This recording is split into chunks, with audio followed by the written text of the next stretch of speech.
Okay, good. Very good question.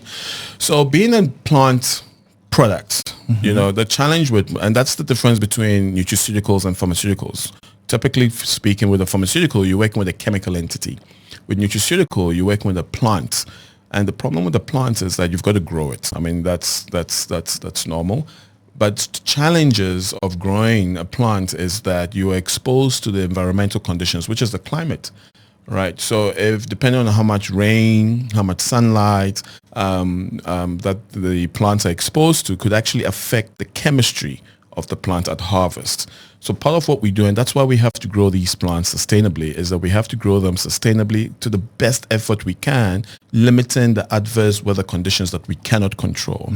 Right. And at harvest, there are, after we dry it and we do the analytical testing, there are 4 key chemical entities that we actually do track and make sure that these chemical entities are in the right amount, but more specifically in the right ratio. Because if they're not in the right ratio, it means the plants have sort of changed to harsh weather conditions, and they will elicit different outcomes. So like in my previous explanation, the cultivar that we most specifically interested in, which is trademark Zembrin, is the one that typically has what we call a low amount of mesembrine, which is one of the 4 alkaloids that are present in this plant. If the mesembrine content is high, you will get a euphoric effect. And that's what is normally used in the entertainment industry, the vaping industry, to get a sense of highness and happiness.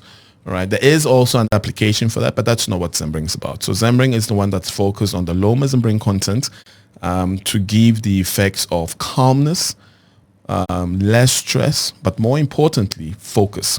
So that's the beautiful thing with Zembrin versus some of the pharmaceutical products on the market, that sometimes when people are stressed and they have to go and see a psychiatrist, etc., they get put on harsh pharmaceutical products, right? Most of these products that keep you calm and focused often keep you groggy. They keep you so calm that you're so slow, or you have to sleep. You know, that's not what Zembrin is about. The beautiful thing with Zembrin is that it keeps you calm, gives you enough time to focus and just get on with whatever you need to do. And I can rest assured you will have a good quality sleep at the